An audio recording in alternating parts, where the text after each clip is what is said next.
Hare Krishna. Thank you for joining this morning. Shrimad Bhakti class and attentive japa.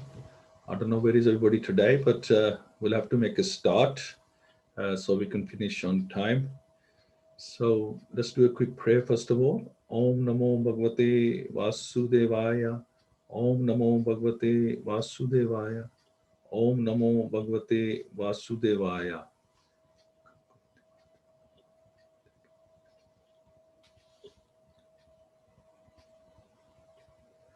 Hare Krishna. So today we're talking about Lord Krishna instructing Uddhava. Uddhava is his cousin and a very good friend. So Lord Krishna, before he leaves the material world, he's going to instruct Uddhava because he wants Uddhava to stay here and preach. So it's in the form of Uddhava Gita. So one of the parts of the Uddhava Gita is the 24 Gurus. Krishna gives information on 24 Gurus to Uddhav, and that's what we're going to discuss. It's a long topic, so we'll do 12 today, and then we'll do the other 12 next week. But it's very interesting, and we can learn a lot from this. So let's make a start. So part one today. So as we know, Bhagavad-Gita was spoken by the Lord on the battlefield of Kurukshetra, just to encourage Arjun to fight. So he spoke about Gita. But to complete the transcendental knowledge of Bhagavad-Gita, prior to his disappearance from this material world, the Lord instructed Uddhav as well. So you could say that Gita, there's the Arjun Gita and there's Uddhav Gita to complete the knowledge in the form of Uddhav Gita. So because the Lord wanted Uddhav to fulfill his mission in his absence and disseminate knowledge, which he had not spoken even in Bhagavad Gita. So it's very interesting. So Lord Krishna was preparing to go back to the spiritual world, and after hearing Uddhav's prayerful request to be taken back with him to the spiritual world, Lord Krishna informed him that he was indeed desirous of returning to his own personal abode because the purpose of his descent had been successfully fulfilled and the misfortunes of Kali Yuga would soon beset the earth. He advised Uddhav to take up sannyas by fixing his mind upon him and establishing himself in theoretical and realized transcendental knowledge.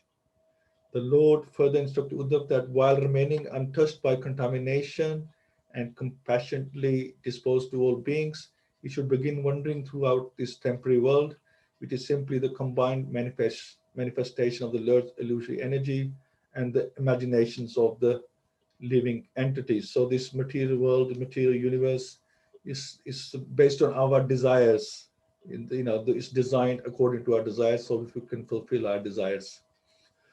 So then Uddhav replied, Krishna says, look, you stay here, you can't come with me yet, you have work to do, and told him what he has to do. So Uddhav replies that he agrees that renouncing material things in a spirit of detachment is a source of the highest auspiciousness. So we don't renounce work, we just we just become detached from the fruits of our work. And but such renunciation is certainly extremely difficult to accomplish for living entities other than the devotees of the Supreme Lord, because they are very attached to the sense gratification. Uddhav expressed the need for some instructions by which foolish persons who misidentify the body as a self can be convinced to carry out their duties in accordance with the order of the Supreme Lord. Even great demigods like Brahma are not completely surrendered to the Lord. But Uddhav declared that he himself had taken shelter of the only true instructor of the absolute truth, Lord Narayan, the all-perfect, all-knowing master of Vaikuntha and the only friend of all living entities. But hearing this, the Supreme Lord replied that actually the Jiva soul is his own guru to an extent. He's his own guru within this human body. And if the living being really applies himself, which is not, we're not that capable anymore, but, we can do to a certain extent, we have our limitations.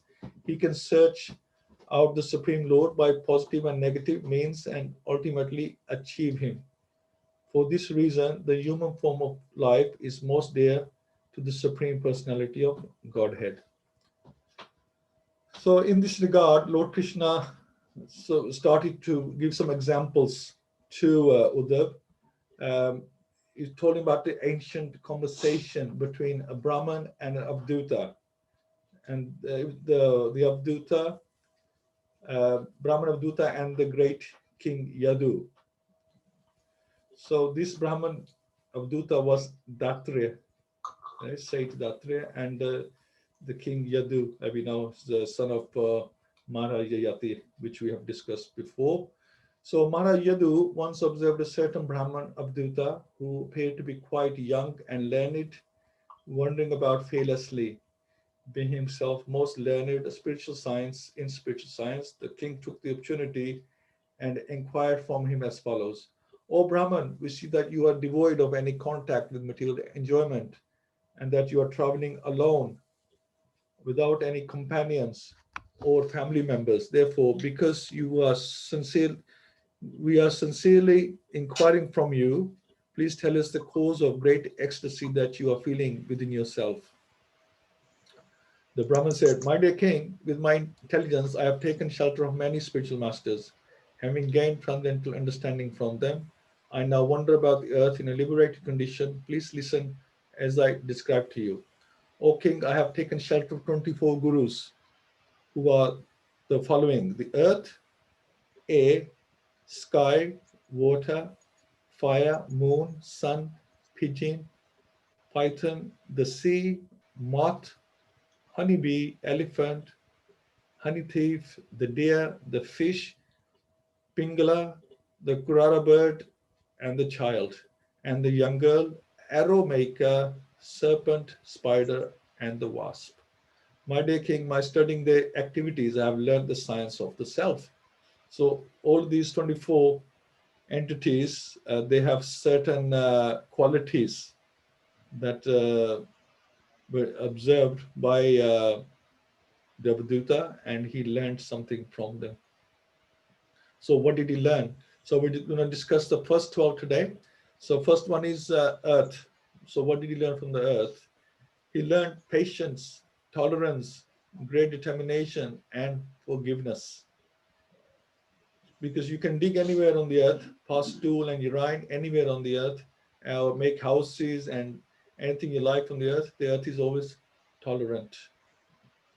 Mountain on the earth gives so many trees, herbs, water, but not for itself, for others. So this is how we should train our life, that we can do selfless service, help others. We should be tolerant as a tree. What are the qualities of a tree? Bark, root, leaves, fruits, flowers, dry wood, and everything else is, again, for others. Then talking about the wind. What do we learn from the wind? Manifesting in the form of the vital air within the body, he had learned how to be satisfied with merely keeping oneself alive. And from the external wind, he learned how to remain uncontaminated by the body and the objects of the senses. So the air is always detached. It can take the bad and good fragrance from the world and from here and there, and yet it is detached. So we should be detached like the air. We come in touch with good and bad things, but we should remain neutral. From the sky, he learned how the soul, which pervades all material substances, is both indivisible and imperceptible. The sky is everywhere, even in our hearts and bodies. Empty space is called sky. The sky is everywhere, and yet it is always detached. So we should be like that. And then water. What did you learn from the water? Water makes a most pleasing vibration as it flows and cascades. And similarly, the sound vibration of the Lord's pure devotees, who is saturated with the glories of the Lord, is most charming and beautiful. So our words should be sweet. When we are talking to people or when doing katha, should be done in a sweetful manner. Thus, by studying the nature of water, one can understand the symptoms of pure devotee of the Lord. Also from the water, he learned how to be naturally clear and purifying. So whoever comes in association should become purified. From the fire, he learned that to carelessly approach a Krishna conscious personality is just like carelessly approaching a fire, which immediately burns if not handled properly. The Lord doesn't excuse mistreatment of a pure devotee. Example of Maharaj Ambrish that we had discussed already. Also had learned how to devour all things without becoming dirtied, and how to destroy all the inauspicious desires of those who make offerings to him.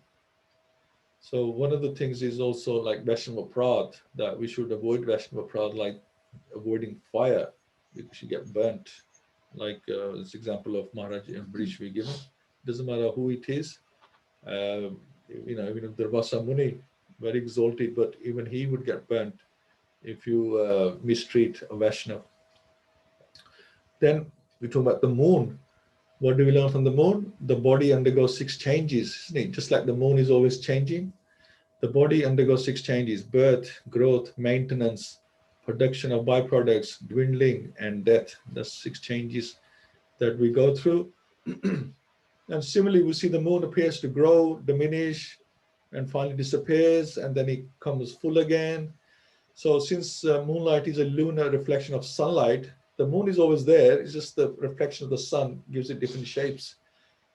It is understood that the moon itself doesn't grow or diminish. Rather, we perceive the reflection of the moon in the various phases.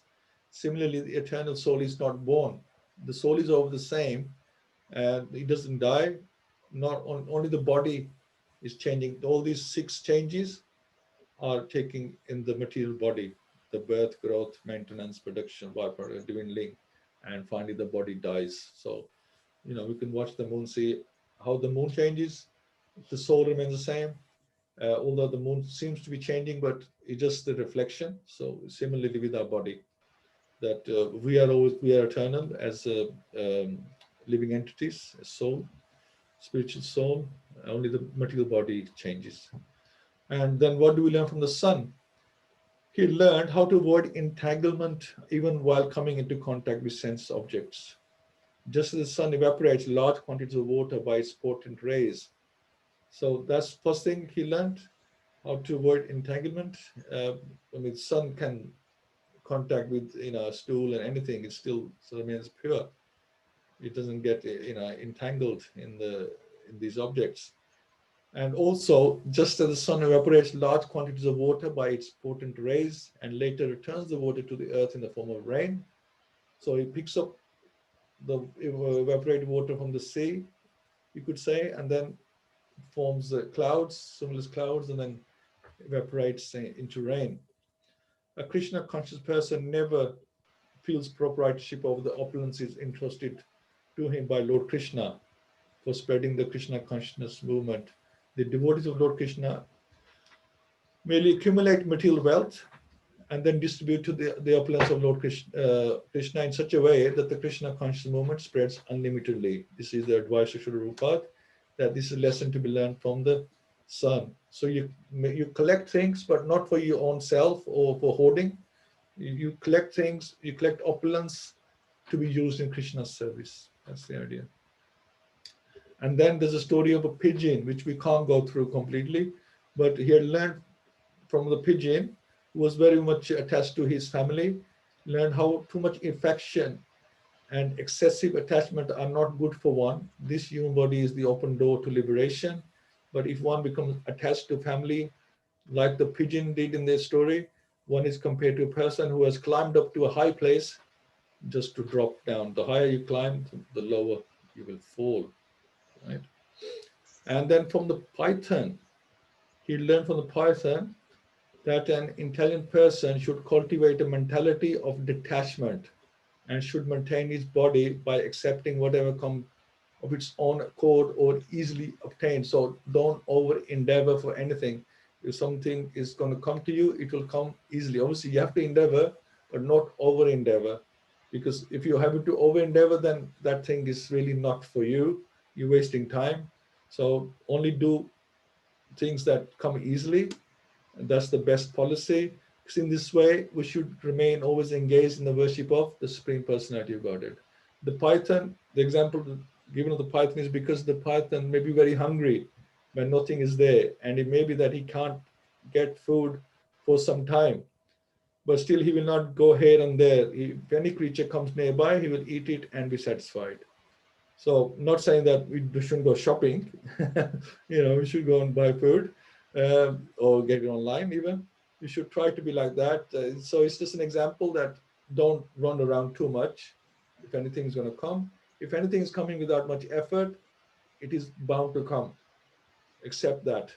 Because as you know, as suffering comes without effort, good things also come in the same way. Our maintenance of life will come according to your previous karma. Thus, we should tolerate everything. When businessmen say, oh, why is so and so just as good as him? Why is he become a millionaire? Why is so much opulence coming to him, not coming to me? Well, it's a lot to do with your karma as well. How what your karma was in your previous life dictates what happens in the next life. So if you over endeavor, then you just wasted this life as well, isn't it? And then we come to the ocean. Now, from the ocean, the instruction the Avduta Brahman received is that the mind of the sage who is devotee to the personality of Godhead appears very clear and grave, just like the still ocean waters. The ocean doesn't overflow during the rainy season, right? And when all the flooding rivers discharge their waters into it, nor does it dry up during the hot season when the river fails to supply it. Similarly, the sage doesn't become elated when he achieves desirable things, nor does he become distressed in their absence. So the ocean is telling us about tolerance and equipoise, remain equipoised, when in happiness and distress, just like the ocean, we become equipoised. If the rivers of distress are flowing in, doesn't mean that, you get all out of control. And if you got happiness, then, again, you get out of control. It should be equipoised. And then we talk about the moth, the insect moth, is that just as he becomes enticed by the fire and gives up his life, the fool who cannot control his senses becomes enchanted by the form of women, decorated with golden ornaments and fine clothing. Chasing after these embodiments of the divine illusory energy of the Lord, he loses life untimely and falls into the most horrible hell. So the moth, as you know, chases after light and fire, and finds the attraction to that, and he gets burnt and get killed. So to us, we're like the moth, and the opposite sex doesn't have to be women. The women also applies to the women as well. That the opposite sex, we should not be too attractive that we waste our life just chasing, for sense gratification, because life will one day end, and then we haven't achieved our goal. That is more important to us. And finally, honeybee. So occupation of the honeybee activity is of flying from flower to flower. Sometimes a honeybee is so attracted by the extraordinary aroma of a particular lotus flower and lingers there. So the job of the honeybee is to go here and there to different flowers, but sometimes it gets so attracted to one flower, it decides to stay there. So, but what happens is that if it stays there too long, and as the sun sets, the lotus flower closes. You notice that in the evening the flowers close, and then the infatuated honeybees trapped inside the flower. So this is the situation. This applies a lot to the sannyasis. I mean, the sannyasi, because he's a Avadhuta, he's a sannyasi. He's like learned this, that not to stay in one place too long, because then you can get trapped. Similarly, a sannyasi should go from door to door, accepting just a little bit of food from each family. Sometimes, instead of wandering from one place to another, he may become a regular resident of such a well-fed household. Thus, he will become bewildered by the illusion of family life and fall down from the platform of renunciation. So, Dutta learned that, when I see a happy families and this and that, then I might think, oh, won't mind that myself. You find that happens to a lot of people when they're living alone. They're trying to do bhakti, but living alone, going to Vrindavan to do bhakti, but then leave one family just to make another one. So, in summary, so we learned that earth gives us tolerance and selfless service. Wind tells us about how to stay detached from sense gratification. Sky, how to stay detached even though you're going everywhere. You are everywhere. Stay naturally clear and purifying and sweet sound of water. And also the fire, stay away from Vaishnav Prad, like you stay away from fire. Moon, different phases of the moon whilst soul remains unchained. Sun, don't try to be proprietor of material opulence. You should use it in Krishna's service. Pigeon, too much affection and attachment, especially to family, is dangerous. We have to have some affection and attachment, but too much is dangerous. Python, don't over endeavor for material things. Whatever is in our destiny will come to us without over endeavor. Also, just like suffering comes to us without invitation, happiness can come also without invitation. Ocean, don't become elated when we achieve desirable things, nor become distressed in the absence. Moth, avoid sensual desires like avoiding fire, otherwise you'll get burnt like the moth. And honeybee, for the sannyasi, should not spend more time in one place than necessary. So these are the lessons that we have to learn from the first 12 entities. And this is what he had learned, the Avduta.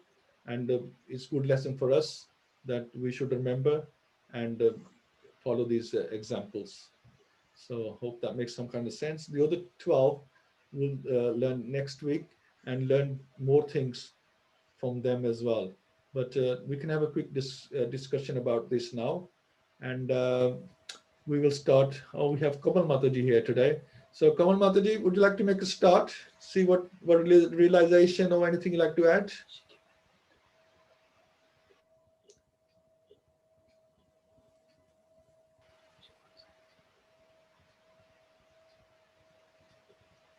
Okay. Partha Prabhu? Hare Krishna Prabhu? Hare Krishna Prabhu. Jai. Thank you. Very nice class. I mean, looking at these examples, it tells us how we can lead our life very best. I mean, there are so many things within our environment from which we can see them and learn so many things. I mean, you explained everything nicely, Prabhu. So, in one of the text I'm reading about the sun, it is given that the reflection of the sun can be seen in many objects, but the actual sun is one and undivided. Sure. So, which teaches us that Supreme Soul is one and reflected in various bodies, but the soul is not the body itself. So, I like that very much. That's all, Yeah. Prabhu. It's very, very nice. Thank you. Very nice, Prabhu. Very nice.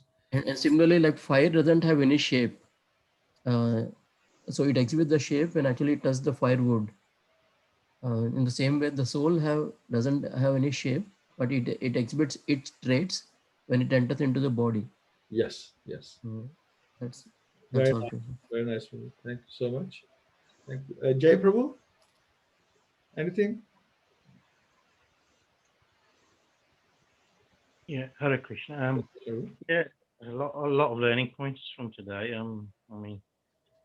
Like Sunday on Sunday, the speaker said Prabhupada reuses a lot of analogies in his lectures. So there's analogies today. So yeah, I mean, this Brahman, I don't think he had any religious training, but he learned everything from all these elements and animals, and so I'll just go through. Yeah, I mean, I think the definition of guru is anything that removes ignorance. So it doesn't have to be a person. So I'll just go through one or two examples you mentioned. I mean, the moon teaches us that although the body changes, there's no change in the cell. Water, is purifying. So anybody who comes to association with a tainted person is purified. Pigeon teaches us should not become too attached to family or anything else, not too closely attached to anything. Python teaches us, we should be content with what we got and not over endeavor. The ocean, it teaches, we should be undisturbed, whether we're in a good situation or bad situation. moth shouldn't be entrapped by Maya. What's the last one? Okay, that's it. Brilliant. Thank you so much. Yeah, so much to learn from amazing. It just makes us more conscious of things around us. That's the thing. We can be conscious that there are so many Siksha gurus all around us. So yeah, this is fantastic learning point. Who else we have? Prem Prakash Prabhu, are you there? Hare Krishna, Prabhuji. Yeah. Yeah, Hare Krishna. Hare Krishna. There are such an interesting points. Hare Krishna. I mean, like, fire is there. Sorry, I don't know how I set it up, but anyways, so there are a lot many things to learn basically, and the one point is that how to be practically develop a mood of seeing good in all around the nature and the things that is happening. They said that the top, I mean, the Uttama Adhikari, the devotee, sees only good what is around basically, and comparing when we see around basically, we see all the negatives and the things that can be improved on, and we actually try to comment. So, or try to suggest, even the suggestion actually goes in a different directions rather than encouraging. Sometimes it goes in going away from KC. So one takeaway is that we should try to see good in everything that we see as a learning which is related with Krishna consciousness. Sure. That is probably the gist of it. And every other things which are explained over here as gurus are so much in depth, practically and practical way of executing Krishna consciousness that we should be doing. One thing that actually outstood for me is the moon. Basically, the reflection of sun moon changes basically due to reflection of sun. The moon appearance changes, but the soul remains the same. Yeah. That is quite interesting. I mean, that really stood out for me at the moment because we see the super soul appear in everyone basically, and the soul is also there and present in heart, in everyone's heart, but we can't really see that. Super soul remains unchanged and soul remains unchanged, but the appearance, external appearance, changes both subtly and physically. Subtly, nature, and the physically, like what form or what yoni we are in at the moment. But not to, but intelligent could actually distinguish between them and then see the soul rather than seeing the physical or subtle thing what is around, which is there. Every other point is as much important and as much potent as well, and practical to be imbibed and followed in the practical life. Yeah, thank you so much. Thank you. Yeah, it's very in depth, isn't it? Everything. Sandhya Mataji, are you there? Would you like to say something? Hare Krishna. Hare Krishna. Well, Guru means actually a teacher who teaches. We learn through the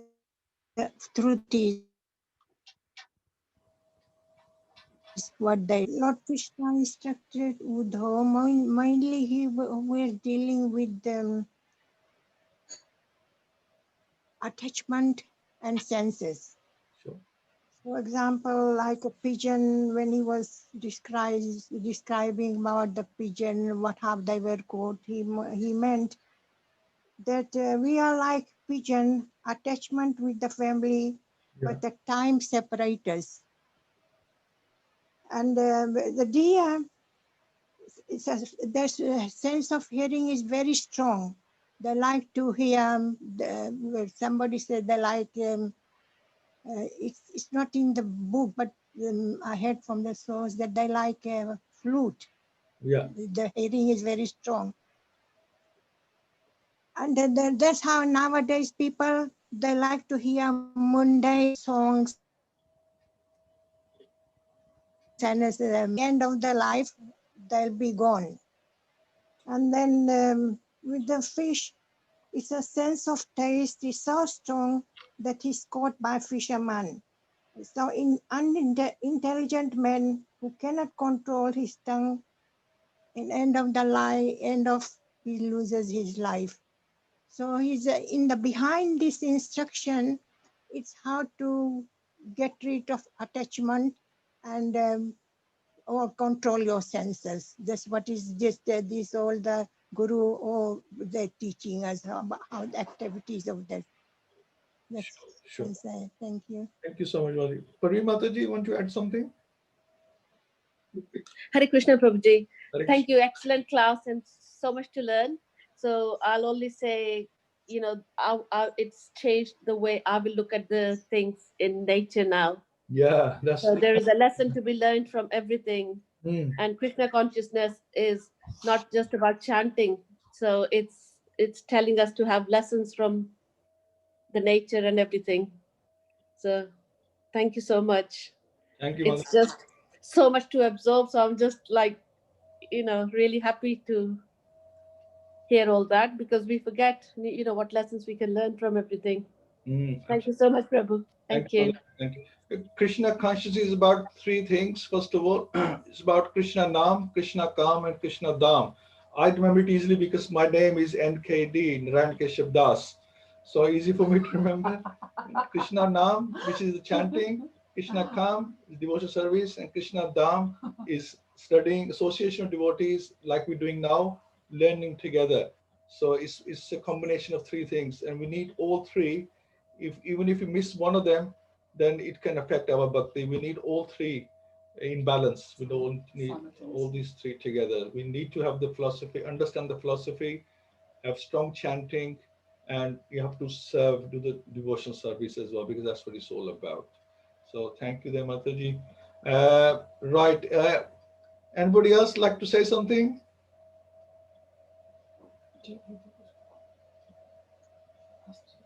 Jai. Okay. So, I mean, just to NKD is nice to me. Jai Prabhu. And NKD is nice to remember. Yeah, just please remember my name, and then you can. Very nice.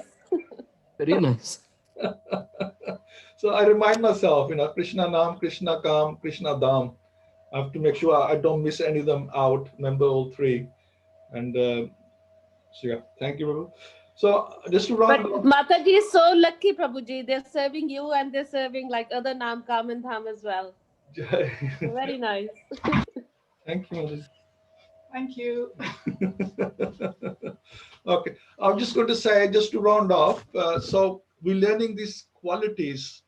We're learning these qualities about purifying senses and being detached from sense gratification, about tolerance, about learning about difference between matter and spirit. So this is what we're learning from the gurus. But why are we learning these things? That's the thing we have to see. Yeah, we're learning from the gurus these qualities, but what's the reason behind it? How does it benefit us? That's the thing. How does it benefit our goal? See, we can learn things, or we can acquire qualities, but how do they bring us closer to Krishna? This is a thing we have to understand as well. Quality is good idea. So, for example, like detached from sensory gratification, we were told, we were told in there that you will, ruin your life and you will waste your life, etc. Absolutely right. But how is it? Well, because because when you're enjoying your senses, then you're relating to your material body, right? So you become on a material platform. If you stay on a material platform, then you can't be staying on the material platform and doing transcendental service. You can't become spiritual. And that's what we're trying to become in the mode of pure goodness. We're trying to get out of all the modes. So if you're on a material platform, then we can't go back home, because we can never relate to Krishna on the material platform. We have to be on a spiritual platform to relate to Krishna. This is the thing. And then if you're a material platform, you have, that means you have material desires. You want to enjoy this body. So you keep coming back again and again to enjoy your different desires. Because as we mentioned, that the universe is designed that way, that every kind of desire can be fulfilled here. It might not be fulfilled in the form of a human body, but there are 8.4 million bodies to choose from. So if your desires are strong enough, then we will get the appropriate body to enjoy that desire. So this world is it's a desire world. It's a shape of desires. So you can do that. So this is why it's important to avoid material sense gratification, because material sense gratification means enjoying the material body, and then you'll keep enjoying the material body, and you won't be able to get out of this cycle of birth, death, old age, and disease, and a lot of unhappiness that we find which comes without invitation. So we get that, and it's important to purify the senses, because if you don't purify the senses, then you won't feel the higher taste. If you want ruchi in the 9 stages, if you want to have ruchi and have a strong attachment to Krishna, have bhav and prem, then you need to get the higher taste. And the higher taste can only come when you drop the lower taste. And to drop the lower taste, you have to purify, you have to keep your senses purified by avoiding the lower taste. You have to resist it, the lower taste, and that's the way. So, and then finally understand tolerance is important for a devotee, because if we don't tolerate little things, like the ocean can tolerate so much, we can't tolerate little things in our life. Somebody said something, or something didn't go to our plan, and we get all worked up, all stressed, and we can't chant and we can't think, we get all out of control. So the thing is, if we can't tolerate little mishappenings in our life, well, how are we going to remember Krishna at time of death? Because that's an experience, it's a very difficult experience, very difficult to tolerate experience. It's a painful experience. Your senses are, your breath is going, your mucus is building inside the body, and your mind, everything's shutting down, basically, everything's shutting down. So how are you going to tolerate that? Because while you're trying to distress yourself over that, you won't remember Krishna. So we should learn to take some, we should be tolerant, that even at time of death, we are tolerant with death as it comes. And then Krishna will help us remember him. If we, he knows that we've tried our best, that we wanted to make sure that we did everything possible that we can remember him time of death, then he will give us that extra boost, whatever's lacking. Krishna always gives what we lack. He will give us that extra boost at time of death. So, make sure that we remember him and we go back to him, because whatever we remember at time of death, that's where we will go. So if you remember your husband and wife time of death, then you'll come back. The husband will come back as a woman. The wife can come back as a husband. Maharaj Bharat remembered the deer. He came back as deer. If you remember Krishna, then you'll get Krishna. You'll get his type of body, and you become transcendental, become spiritual. So it's very important to work for that. Preparation is very important, that we do the right preparation so we can pass the exam, because the time of death is the exam. And the only reason that we've come back as in this material world is because we failed the exam last time. Although we didn't do too badly, maybe we're borderline because we come back as human beings. But if you don't pass the exam, then you come back to the material world. We're back to school again. When you don't pass your A levels or your GCSEs, you have to retake them. And that's what we're doing. We are retaking our exams again and again. And God knows only how many times we have retaken them, but we still keep failing. We go to pass that final exam, pass the exam, and then, we can go back to the University of Krishna, our Cambridge and Oxford equivalent in Krishna Lok, and that's what we're aiming for. Aim for distinction. So thank you so much. Now I think time for we'll do a couple of very attentive rounds. Like I says, Krishna Nam is very important, along with the Krishna Kam and Krishna Dham. So now it's time for, we done Krishna Dham, and now it's time for Krishna Naam. And I think it's Rukmani Mataji today first, is it? Yes, Prabhuji, I start. Yeah, please do one round, please. Thank you, Mataji. And thank you all for Okay. coming today. Thank you. Okay, Prabhuji, thank you. Hare Krishna. Jai Shri Krishna Chaitanya, Prabhu Nityananda, Shri Advaita Gadadhar, Shri Vasni Gaur Bhakta Vrinda. Hare Krishna, Krishna Krishna, Hare Hare, Hare Ram, Ram Ram, Hare Hare, Hare Krishna, Krishna.